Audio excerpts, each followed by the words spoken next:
کہ اس نے کرپشن کیا ہے، اس نے ہمیں دکھانے کے لیے پاکستانیوں کو کہ میں نے نہیں کی، اس نے ان کے اوپر ہرجانہ کر دیا۔ اس نے بجائے ڈرنے کے وہ ڈیلی میل نے باقاعدہ بتا دیا کہ تم نے یہ چیزیں تمہارے خاندان نے چوری کیا ہوا ہے۔ اس نے سمجھا کہ اچھا یہ جب آگے بڑھے، اس نے تو صرف شو کے لیے کیا تھا، وہ اب لندن میں کیس لگ گیا ہے، 2 دفعہ یہ گیا نہیں، اب تیسری دفعہ جج نے اس کو بلا لیا ہے، 1 کروڑ 1.5 کروڑ روپے کا فائن ہو گیا اس کے اوپر۔ تو یہ بیٹھ کے جو کہ اب لندن کے اندر اس نے ڈیلی میل میں باقاعدہ بتایا کہ انہوں نے کس طرح کی کرپشن کیا ہے۔ یہ لوگ اس ملک کے مستقبل کا فیصلہ کر رہے ہیں، یہ بیٹھ کے فیصلہ کر رہے ہیں کہ آرمی چیف کون بنے گا۔ یعنی وہ لوگ جنہوں نے زندگی میں کوئی دیانتداری سے آج تک فیصلہ نہیں کیا، ایک آدمی میرٹ پہ نہیں رکھا، ان کے خاندان سب سے پہلے آتا ہے پھر میرٹ آتی ہے، انہوں نے وہ لوگوں کو اوپر لے کے آئے ہیں آج تک جن کو یہ رشوت دے سکیں، جن کو منہ بند کروا سکیں۔ عہدوں کے اوپر دیکھیں، بڑے بڑے عہدوں کے اوپر یہ کون بٹھاتے ہیں؟ میرٹ پر ہی لوگ آتے ہیں جنہوں نے میرٹ پہ کوئی کام ہی نہیں کیا، اور مقصد صرف ایک ہوتا ہے کہ ہمارے چوری کا پیسہ بچے گا کیسے، اور چوری ہم کریں گے تو روکے گا کون کیسے، وہ لوگ بٹھاتے ہیں۔ اب یہ پاکستان کے آرمی چیف کا فیصلہ کر رہا ہے لندن میں بیٹھ کے، اور یہ فیصلہ کر رہا ہے کہ کیونکہ الیکشن ہم جیت نہیں سکتے لہٰذا ہم نے الیکشن نہیں کروانا۔ بھاڑ میں جائے پاکستان، ملک کی معیشت نیچے جائے، جو بھی ملک ہو جائے، ان کو کوئی فرق نہیں ہے کیونکہ یہ لندن میں بیٹھا ہوا ہے، پیسے اس کے لندن میں ہیں، جب مشکل پڑتی ہے لندن بھاگ جاتا ہے، ساری فیملی لندن بھاگ جاتی ہے۔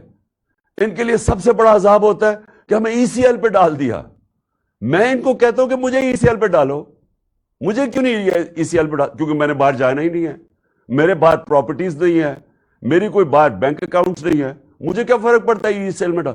ان کے لیے عذاب ہو جاتا ہے، شاپنگ ادھر کرنی ہے، علاج ادھر کرنے ہیں، عیدیں ادھر بنانی ہے، اور بزنسز ادھر کرنی ہے، انویسٹ ادھر کرنا ہے، اور ادھر پاکستانیوں کہہ رہے کہ پاکستان پیسہ بھیجو، اپنا سارا پیسہ باہر رکھا ہوا ہے۔ تو یہ سب سے پہلے لانگ مارچ کا یہ بھی مقصد ہے کہ قوم کو ہم جگائیں کہ ہو کیا رہا ہے ہماری قوم کے ساتھ۔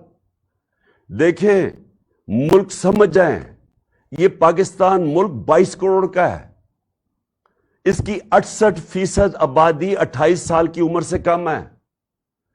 اگر ہم نے ان لوگوں کو صحیح آئینی طور طریقہ نہ سکھایا احتجاج کا، یہ سری لنکا کی طرف نکل جائیں گے، کیونکہ نوجوان تو اب سمجھ بیٹھا ہے، سوشل میڈیا پہ نوجوان آ گیا ہے، جتنا مرضی آپ میڈیا کو بند کریں، جتنے مرضی پابندی لگائیں، جتنا مرضی ڈرائیں ان صحافیوں کو، سوشل میڈیا تو چل رہا ہے، اور نوجوان سارا سوشل میڈیا پہ ہے، اور ان میں شعور آ چکا ہے، اور وہ دیکھ رہے ہیں تماشا کیا ہو رہا ہے پاکستان سے۔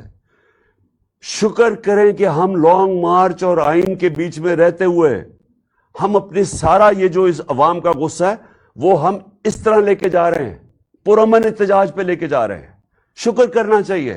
7 مہینے سے بار بار عوام آپ کو بتا رہی ہے، ساری قوم کو، کہ عوام نے یہ جو چوروں کو ہمارے اوپر مسلط کیا سازش کے تحت، قوم ان کو مسترد کر بیٹھی ہے۔ الیکشن میں یہ بتاتے ہیں، جو بائی الیکشن ہوتا ہے اس میں وہ بتاتے ہیں، جو جلسے ہیں کبھی ایسے ہوئے ہی نہیں ہیں، مارچ میں جب پبلک نکلی وہ بتا رہی ہے۔ سمجھا تھا کہ میرے بغیر کوئی نکلے گا نہیں، لانگ مارچ میں دیکھ لیں پبلک نکل رہی ہے، تو پبلک تو بتا رہی ہے کہ ہم یہ جو آپ نے سمجھا ہمیں بھیڑ بکریوں کی طرح، یہ بھیڑ بکری شعور والے لوگ ہیں، اور یہ آپ کو ایک سگنل دے رہے ہیں۔ اور انشاءاللہ جب یہ مارچ پہنچے گی پنڈی، تو اور میں جب انشاءاللہ وہاں پہنچوں گا تو ساری قوم اب دیکھے گی، سارے پاکستان سے لوگ آ رہے ہیں پنڈی، اتنی کبھی پبلک نظر نہیں آئے گی اس ملک کی تاریخ میں جو آنے والی ہے پنڈی۔ اور وہ صرف ایک چیز کہہ رہی ہے، ہمیں بھیڑ بکریاں نہ سمجھو، ہم ان چوروں کو نہیں تسلیم کرتے، ہم الیکشن چاہتے ہیں، ہم فیصلہ کرنا چاہتے ہیں کہ اس ملک کی قیادت کون کرے گا۔ کوئی بند کمروں میں یا کوئی بیرونی سازش کے تحت ہم کوئی نہیں حکومت کو قبول کرتے۔ قوم کہہ بیٹھی اور یہ کہے گی جا کے انشاءاللہ جب پنڈی پہنچیں گے. اور میں دو اور باتیں کرنا چاہتا ہوں. جب سے یہ آئے ہیں, پہلے تو مجھے بتائیں, انہوں نے کہا عمران خان نے بالکل پاکستان کو انٹرنیشنلی آئسولیٹ کر دیا. انہوں نے بار بار کہا کہ عمران خان نے آئسولیٹ کر دیا. یہ 7 مہینے سے بیٹھے ہوئے ہیں. مجھے ایک چیز بتائیں کہ انہوں نے انٹرنیشنلی فورن پالیسی پہ کوئی ملک کا فائدہ کروایا ہو. مجھے ایک چیز بتا دیں. میں نے بڑا روکا ہوا تھا, بیرونی دورے میں نے بڑے دیکھ کے کرتا تھا. میں کسی بیرونی دورے پہ نہیں جاتا تھا جب تک میرے ملک کو فائدہ نہ ہو. میرے بچے انگلینڈ میں تھے, 3.5 سال میں 2 دفعہ مجھے دعوت ملی انگلینڈ جانے کے لیے, لیکن میں نے فیصلہ کیا کہ ان دوروں سے میرے ملک کو فائدہ نہیں ہے, میں نہیں گیا. نواز شریف 24 دفعہ نجی دورے کیے اس نے پرائم منسٹر ہوتے ہوئے برطانیہ کے. زرداری 50 دفعہ نجی پرائیویٹ دورے کیے اس نے دبئی کے. میں نے تو کوئی نہیں کیا. اور میں یہ پوچھنا چاہتا ہوں کہ انہوں نے 7 مہینے میں ان کی کیبنٹ, ان کے پارلیمنٹیرینز نے 3 گنا زیادہ دورے کیے جو ہم نے 3.5 سال میں نہیں کیا.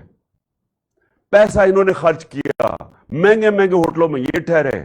یہ ابھی چائنا گیا تو 777 بوئنگ وہ لے کے چلا گیا جس طرح پاکستان میں تیل کی نہریں بہہ رہی ہیں. کیا انہوں نے اچیو کیا؟ کوئی مجھے بتائیں کہ پاکستان کو کوئی فائدہ ہوا اس سے.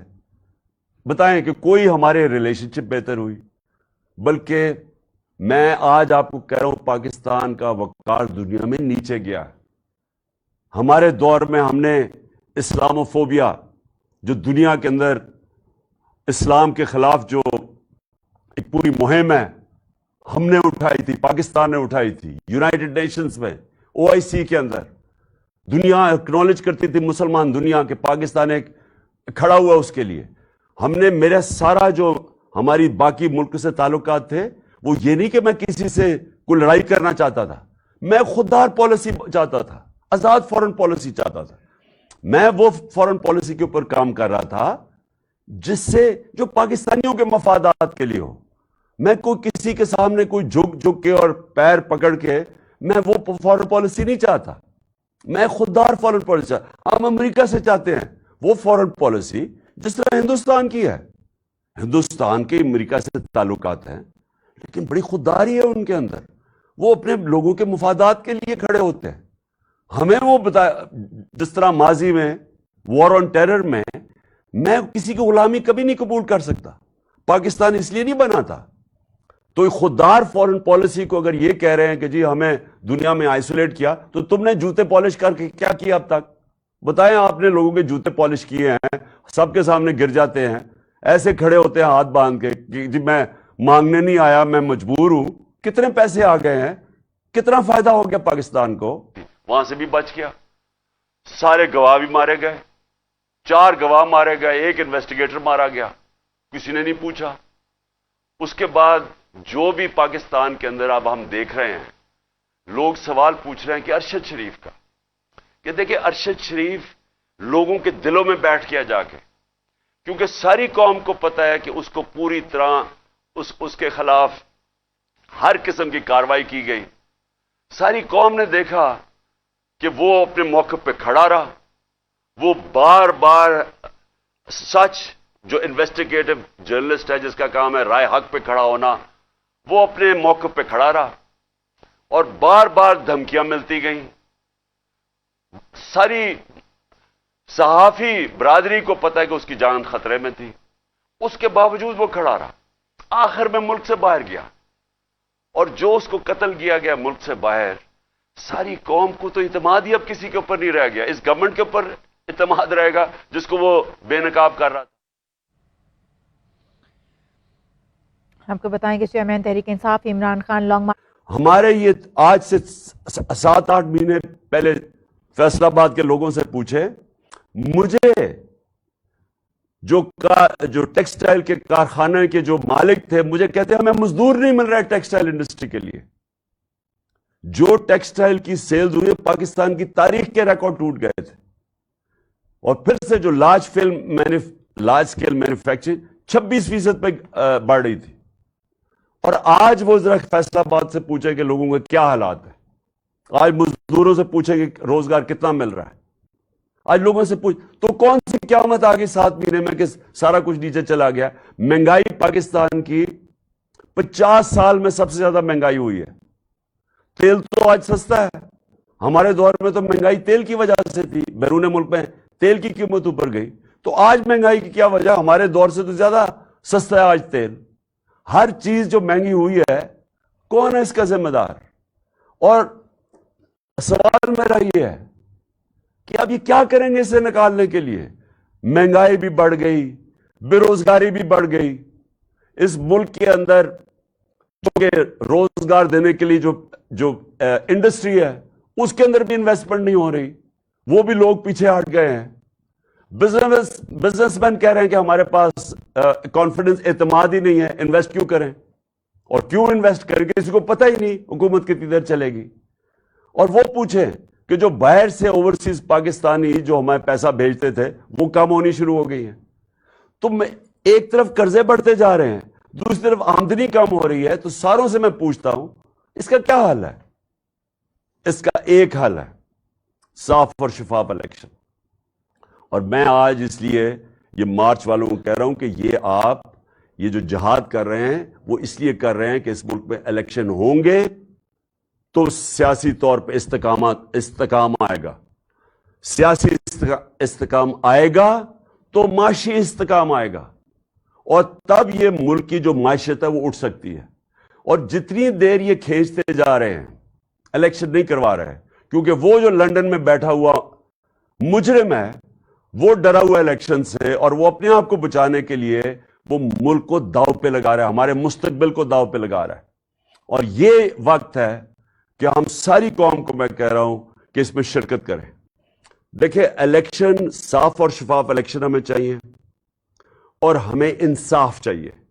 اور میں آخر میں اپنی عدلیہ سے پوچھنا چاہتا ہوں کہ ساری قوم آج آپ کی طرف دیکھ رہی ہے. میں اپنے ریسپیکٹڈ آنریبل چیف جسٹس سے کہنا چاہتا ہوں کہ قوم آج آپ کی طرف دیکھ رہی ہے. ابھی ساری قوم نے یہی دیکھا کہ انہوں نے پاکستان کا پرائم منسٹر نہیں دیکھا شہباز شریف. عدالت نے کہا پیش ہو, 8 دسمبر کو کہا کہ آگے عدالت میں پیش ہو. اس لیے وہ ملک آگے نکل جاتے ہیں. کوئی قانون سے اوپر نہیں ہے. یہاں اسی شہباز شریف کو سزا ہونے والی تھی. وہ جو ایف آئی اے کا کیس تھا مقصود چپڑاسی والا 16 ارب کا, اس کو سزا ہونے والی تھی, وہاں سے بھی بچ گیا. سارے گواہ بھی مارے گئے, 4 گواہ مارے گئے, 1 انویسٹیگیٹر مارا گیا, کسی نے نہیں پوچھا. اس کے بعد جو بھی پاکستان کے اندر اب ہم دیکھ رہے ہیں, لوگ سوال پوچھ رہے ہیں کہ ارشد شریف کا, کہ دیکھیں ارشد شریف لوگوں کے دلوں میں بیٹھ گیا جا کے, کیونکہ ساری قوم کو پتہ ہے کہ اس کو پوری طرح اس کے خلاف ہر قسم کی کاروائی کی گئی. ساری قوم نے دیکھا کہ وہ اپنے موقف پہ کھڑا رہا. وہ بار بار سچ, جو انویسٹیگیٹو جرنلسٹ ہے جس کا کام ہے رائے حق پہ کھڑا ہونا, وہ اپنے موقف پہ کھڑا رہا, اور بار بار دھمکیاں ملتی گئیں. ساری صحافی برادری کو پتہ ہے کہ اس کی جان خطرے میں تھی, اس کے باوجود وہ کھڑا. آخر میں